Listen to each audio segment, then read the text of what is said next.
Hello, my name is Lizzie Kennedy, and I've been an undergraduate tutor at the SVSU Writing Center for 3 years, and I've served as the student coordinator for the Community Writing Center for 2 years. I'd like to welcome you to another SVSU Writing Center video on tutoring writing. I've been talking in a previous video about the 12-step process, which you'll remember falls into 4 main parts: the opening, reading the paper, the conversation, and the closing.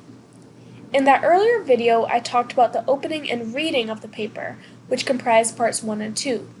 Now let's move on to parts 3 and 4. Many would argue that part 3, the conversation, is where the real heart of the tutorial session happens. The conversation is comprised of steps 7 through 10, which include returning the paper to the writer, discussing what's working well and outlining your agenda, focusing on higher order concerns first, and then discussing lower order concerns. Now that you've read the paper and have a mental or written outline for the session, you'll move to step 7, return the paper to the writer. Make sure they have a pencil and paper, encourage them to take notes, and don't do that for them. Place the paper between you so that you share it. These moves are about reminding the writer that they need to be actively involved in the session.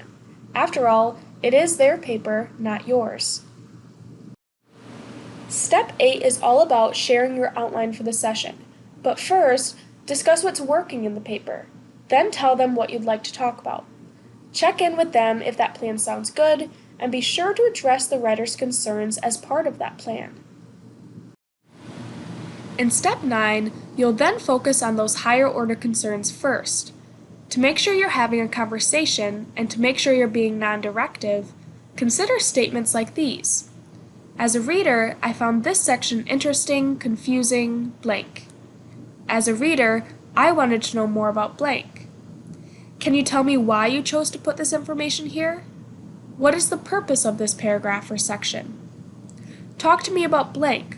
What did you want to communicate or achieve here? If a writer doesn't answer right away, that doesn't mean that they don't know. They might just be thinking, so be patient and wait. And if you need to be directive, work to be clear and use the assignment sheet, rubric, your center's handbooks or handouts to make your points. Be sure, though, to keep talking with the student.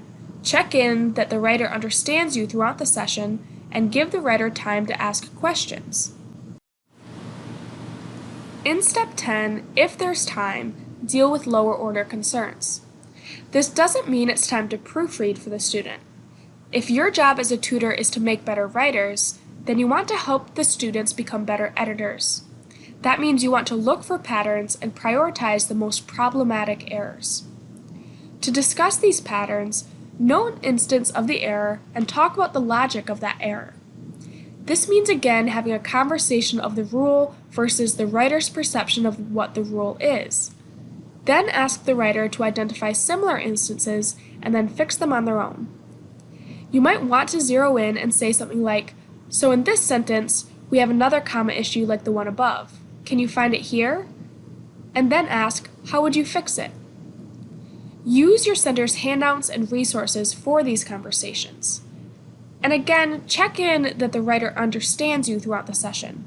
Give the writer time to ask questions. If you aren't sure about something, look it up in your center's handbooks or ask another tutor or your director for help.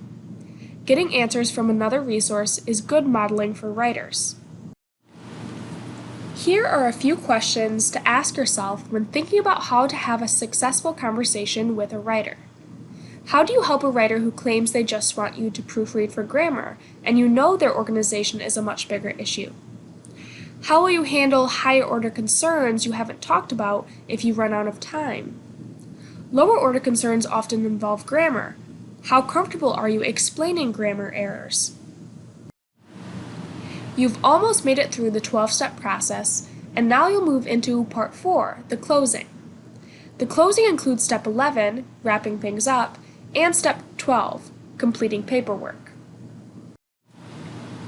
In step 11, your job is to wrap things up. You'll be asking the writer throughout the session if things make sense, but again ask the writer if they have any questions. Ask them also what their next steps are for a revision. This is a good way to continue being non-directive and making sure that the tutorial is a conversation. Sum up what you talked about by reminding them of things you discussed but they didn't mention as things to do.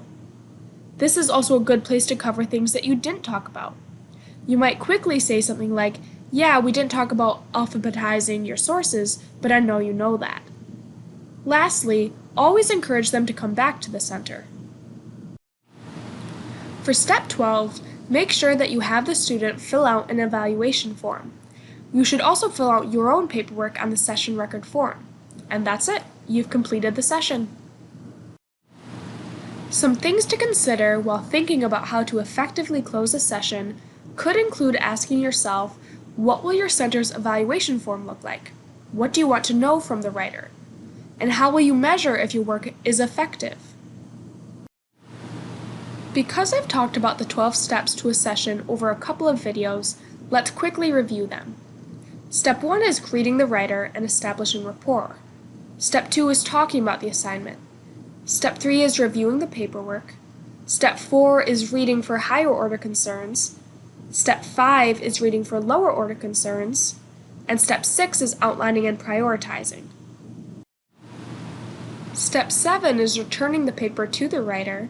Step 8 is telling the writer what worked well and outlining your agenda. Step 9 is having a conversation about higher order concerns. Step 10 is having a conversation about lower order concerns. Step 11 is wrapping things up, summarizing, reviewing the session, and noting next steps. And Step 12 is completing paperwork.